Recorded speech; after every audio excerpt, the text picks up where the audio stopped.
So here we'll start from what is big data, then we'll look at the opportunities and threats of big data. So what is big data? See, data has been around us for a long time. As from the creation of a computer, data is being like generated by the computer. It also captures a lot of data which is around it. So data is any information which is raw in nature, okay, and any unprocessed information is called as a data. So only when we process this data, we get some kind of a meaning out of it. So we can put it like this: data is a raw material, okay. When we convert it or when we analyze it, we'll get a finished product which is called as the information.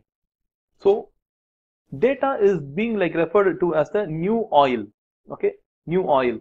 So oil is the most widely used commodity, but what they say about data is the new oil. So it is those companies which are having the highest number of data about things are going to be the number one company. So data is everything, and the term big data refers to a certain different kind of data. So big data is about much larger, more complex data sets in all forms being available to businesses. So what is the large and more complex sets of data? See, normally when we speak about data, any data, something like your name, your mobile number, your email ID, that is a data, but it's a text data, right? It's easier to store, it's easier to process. So I can have your name, mobile number and email ID. I can also get around some 1,000 people's name, mobile number and email ID. I can process it easily, okay. I can send mails to all of you, I can send the SMS to all of you, I can connect with you in a lot of ways, but this is a text data. But what if I say that based upon the likes that you give on Facebook, okay, I try to construct a profile about you? Those things are called as semi-structured data. And there are also like completely unstructured data. For example, how many times you pause a video in YouTube, okay, or how many times you try to fast forward something in YouTube and you see it. So these are like unstructured data. Based upon this data, they try to create a profile regarding who you are, right? So big data is much more larger set of data, and it is also a complex set of data. And this big data is actually coming from a new and variety of sources, and it also comes from the existing sources. So we'll see this in the next slide in detail. So data therefore has a great deal of potential value. So what can we make with all this data? What can we make about the information that you generate? You generate a lot of information. Can a company make money out of the information about you? Yes. A company like Facebook has a large part of their value they offer comes from their data, which they are constantly analyzing to produce and develop new revenue streams. So Facebook gets a lot of data about you, and they try to pitch a product about to you, right? So they collect information about you, and they sell, and they use that data to sell a particular product or a service to you, and they try to make a money out of that. So that's what Facebook does. Essential raw material that Facebook uses is the data which you generate and every information about you. So what are the characteristics of big data? Big data has a variety, has a velocity and volume. So this is called as the 3 V's of big data. In terms of variety of data, take yourself. You generate a lot of information from yourself alone. You are in all of the social media, and you also access all of the blogs. For example, you have a Skype account, a blogger, you have a Windows OS, you might be blogging, or you might be following a blog. You use a Mac, you occasionally might visit Pinterest or Tumblr, or you might email someone, or in terms of you watch YouTube, you are into social networking, Facebook, you might be in LinkedIn and in Twitter.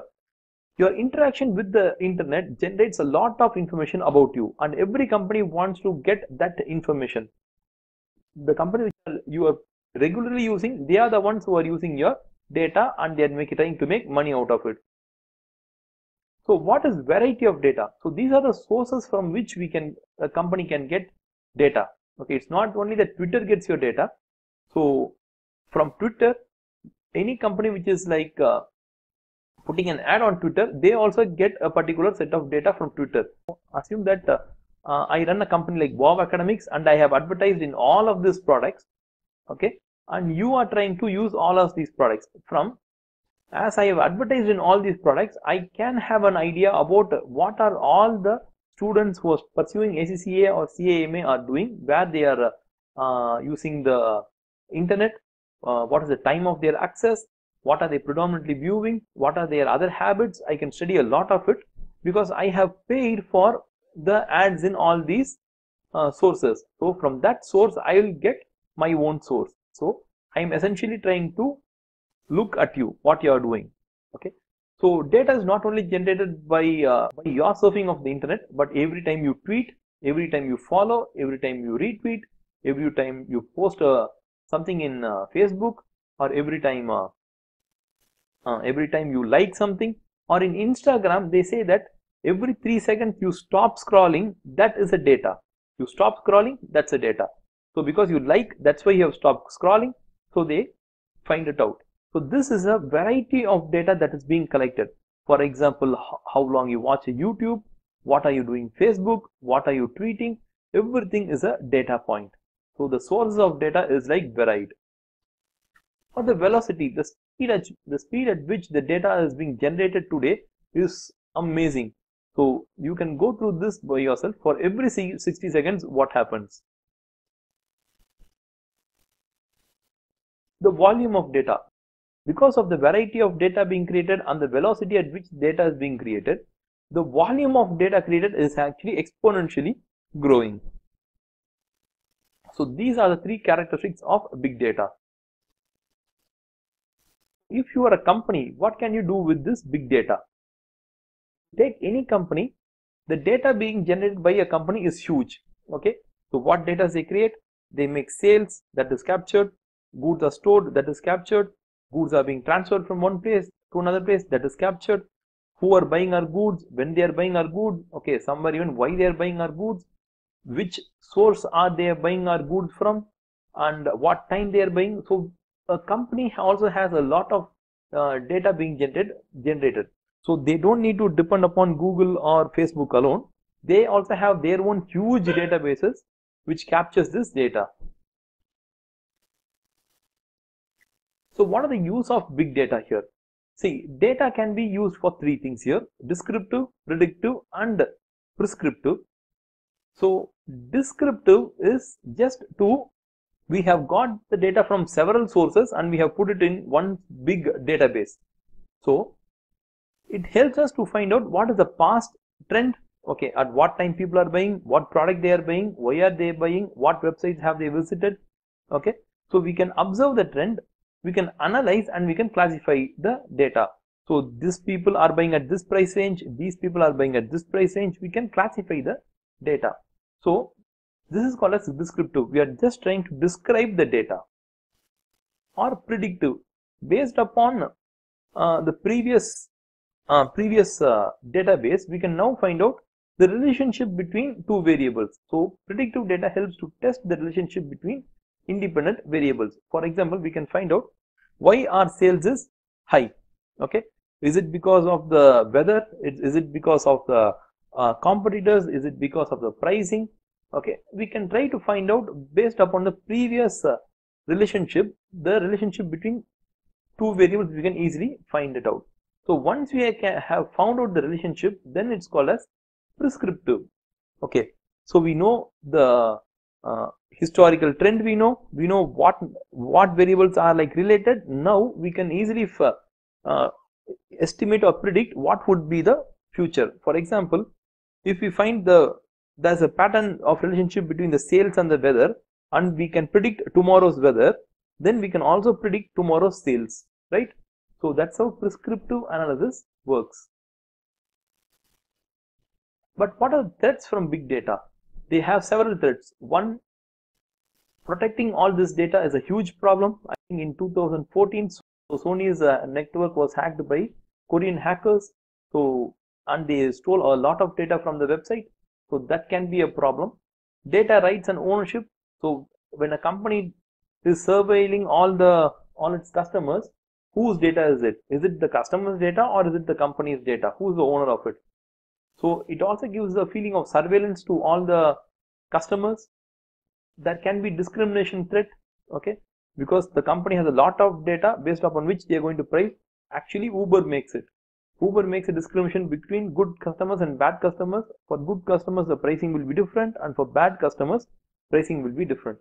But how does Uber know whether the customer is good or bad? Based upon his historical behavior with the company. So it also leads to personalized persuasion. The problem is, earlier we had a general advertisement on a TV, so people would look at it and some of them will feel yes, okay, we'll buy it, or some of them will feel not to buy it. But now the company knows exactly what are the things that might trigger you to buy a product. So for each and everyone, it sends a personal kind of an ad based upon which you might be triggered to buy a product. Usage of data outside the context in which it was collected. So like Facebook collected data for one purpose and it sold it to another company. Having the talent to use this big data is not available, and the velocity of the data generation is another problem here.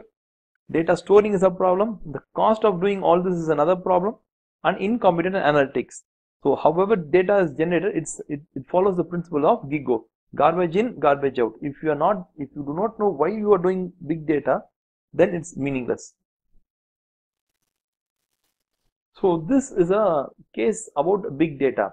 So there's a company called as Target Supermarket. So what they have done is they have found out that based upon a woman's purchase behavior, they can find out whether she's pregnant or not. Okay. So once they know that she's pregnant, then they send an advertisement which are very useful for a pregnant woman. For example, they send product advertisements, they send information, everything regarding pregnancy. The problem is, pregnancy is a very personal thing to a woman. The company has crossed the border of privacy here. So that is a very key problem. So and it depends upon like the ethics. Okay. So what you think about it? Has big data crossed the limit of ethical, or are they still within ethical boundaries? So you think about it. You also Google about this and find some information about whether this is how this has ended up. So if you guys really like the video, put a like for us and share it with your friends who might find it useful. So if you guys have any queries or questions, post it in the comment section. We'll be like happy to answer them. If you guys have any other ideas for further videos, you can put it in the comment section. We'll be like creating a new video on that topic also. So thank you guys. We'll meet in the next video.